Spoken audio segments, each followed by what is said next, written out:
Students, आप सबका स्वागत है हमारे चैनल MNP विद्याशाला में। जैसा कि आप लोग जानते हैं, हम क्लास 10th की मैथ्स का सॉल्यूशन कर रहे हैं, जिसमें हम एक्सरसाइज 5.2 का सॉल्यूशन अभी कर रहे हैं। क्वेश्चन नंबर 12 तक हम सॉल्व कर चुके हैं, आप हमारे चैनल पर देख सकते हैं। क्वेश्चन नंबर 13 और 14 आज हम सॉल्व करने वाले हैं, तो जल्दी से पढ़ लेते हैं। क्वेश्चन नंबर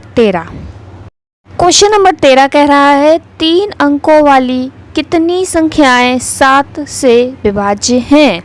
ठीक है, प्रश्न पढ़ लिया आपने। 3 अंकों वाली कितनी संख्याएं 7 से विभाज्य हैं। तो प्रश्न में 3 अंकों वाली संख्याओं के बारे में बात की गई है। तो हम जानते हैं कि 3 अंकों वाली जो संख्याएं हैं वो 100 से शुरू होंगी और 999 पर समाप्त होंगी। इतना तो हम जानते हैं, क्योंकि 100 से पहले 2 अंकों वाली संख्या रहेगी और 999 के बाद जो है वो 4 अंकों की संख्याएं आ जाएगी। यानी कि 100 से 999 के बीच हमें पता करना है कि कौन कौन सी संख्याएं होंगी जो 7 से विभाज्य होंगी। चूँकि संख्याएं तो बहुत सारी होंगी, तो एक एक करके हम इनकी विभाज्यता तो नहीं जांचेंगे, तो हम इसे किस तरह से सॉल्व कर सकते हैं। फिर तो हम क्या करते हैं, सबसे पहले एक AP बना लेते हैं, यानी समांतर श्रेणी बना लेते हैं। चूँकि 100 पहला 3 अंकों की संख्या है और ये 7 के पहाड़े में नहीं आएगी। ठीक है, इसके बाद 101, ये भी 7 से विभाजित नहीं होगा। 102, 3, इस तरीके से पहला पद हम पता करेंगे। तो 105 7 से विभाजित होगा। 7 एकम 7 और 7 पना 35। ठीक है, इससे पहले कोई पद नहीं होगा। अब इसके आगे के पदों को हम कैसे ज्ञात करेंगे? इसके आगे के पदों को ज्ञात करने के लिए हम इसी में 7 7 7 जोड़ते जाएंगे, तो वो सारे पद 7 से विभाजित रहेंगे। तो 105 में 7 जोड़ेंगे तो हो गए ये 7 5 12 और 112। 112 में 7 जोड़े, 7 2 9, 119। और इसी तरीके से हम अंतिम पद भी ज्ञात करेंगे, यानी 999 या इससे ठीक पहले कौन सा पद होगा जो 7 से विभाजित होगा। तो इसके लिए हम क्या करते हैं, हम साइड में या कहीं भी रफ में 999 में भाग देते हैं 7 का। 7 से 7 एकम 7, 2 9, 7 चौक 28, 1 और 9, 7 दूनी 14, 5 एक्स्ट्रा है, यानी कि 999 में 5 कम। इसका मतलब हुआ 994।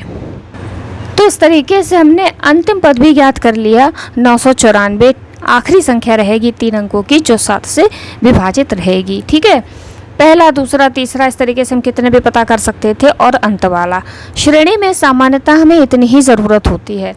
चूँकि अब ये पूछ लिया गया है कि कितने पद होंगे विभाजित, तो यानी कि अगर हम इस श्रेणी के पदों की संख्या ज्ञात कर लें तो वही पूछा गया उत्तर होगा। तो ऐसा ही हम करते हैं। क्योंकि ये अंतिम पद कौन सा है हमें नहीं मालूम, तो इसको हम श्रेणी का nवां पद मान लेते हैं। ठीक है, तो इसका मतलब an बराबर 994 हम लिख सकते हैं। पहला पद तो हमें स्पष्ट दिख ही रहा है, 105 है। सार्वंतर, दूसरे पद में से पहला पद माइनस करेंगे, सार्वंतर आ जाएगा जो कि हमारा 7 है। ठीक है, सूत्र क्या रहता है nवें पद के लिए? an बराबर a plus n minus 1 into D. an का मान 994 है, a का मान 105 है, n हमें पता करना है और d का मान 7 है। इसे हम सॉल्व करते हैं। 994 और ये 105 और ये हो गए 7 का अंदर गुणा करेंगे, 7n माइनस 7।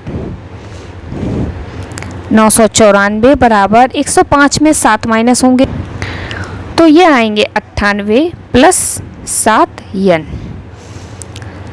7n बराबर 994 अपनी जगह पर और इसमें माइनस होंगे 98, तो ये आएंगे हमारे पास 896।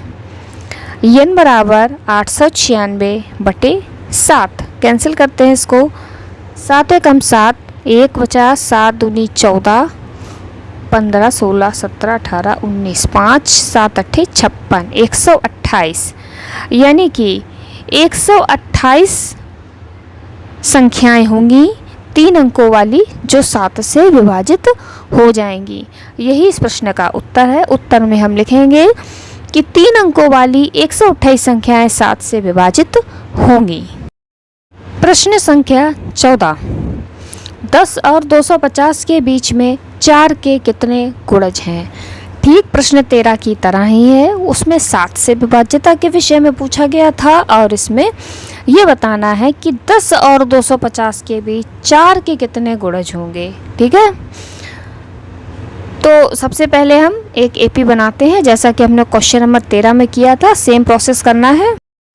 तो पहले से थोड़ा समझ लेते हैं। 10 और 250 के बीच, यानी कि 10 से हम स्टार्ट करते हैं तो 10 तो 4 के पढ़ने में आना नहीं है, 11 भी नहीं आएगा और 12 आएगा। तो इस तरीके से जब हम एपी बनाएंगे तो हमें पहला पद तो मिल जाएगा 12, ठीक है, और इसमें जब 4 जोड़ते जाएंगे तो हमें आगे के पद भी मिल जाएंगे, यानी 16,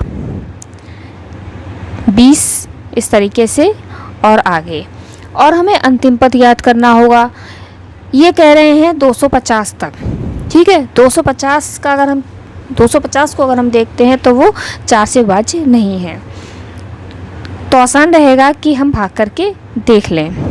4 पंचे 20, 5 0, सॉरी 4 छंग 24, 5 में 4 गया 1 0, 4 दूनी 8 और ये बचे 2 एक्स्ट्रा है, यानी इसमें 2 कम, 248। 250 में 2 कम 248 जो है वो 4 से विभाजित रहेगा। 250 से तक में जो ठीक आखिरी संख्या होगी वो 248 होगी जो 4 से विभाज्य होगी। इसके बाद में हमें क्या करना है, हमें सिर्फ बस ये बताना है कि इसमें कितने पद होंगे।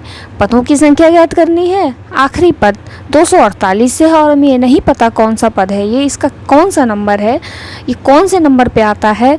तो हम कह सकते हैं कि मान लीजिए ये n वां पद है, तो ये n का मान 248 हो गया। पहला पद 12 है और सार्वंतर जो है वो 4 का है। 16 में 12 गए 4। फॉर्मूला an बराबर a plus n minus 1 into D. an का मान 248, a का मान 12, n माइनस 1, d का मान 4। 248 बराबर 12 प्लस के 4n माइनस के 4। 248 बराबर 12 में 4 गए तो ये बचे हमारे पास 8 प्लस 4n। 4n बराबर 248, 8 इधर आया माइनस में, तो ये हो गए हमारे पास 240। n बराबर 240 बटे 4 60। n बराबर 60, यानी कि कुल मिलाकर के 10 से 250 के बीच में 4 के 60 गुणज होंगे। यही हमारे इस प्रश्न का उत्तर है। होप आप सभी ने दोनों प्रश्न अच्छी तरीके से समझ लिए होंगे। कोई भी प्रॉब्लम है तो कमेंट करके बताएं। चैनल को सब्सक्राइब करें और आगे के प्रश्नों को हम इसी तरीके से सॉल्व करेंगे। मिलते हैं नेक्स्ट वीडियो में। Thank you.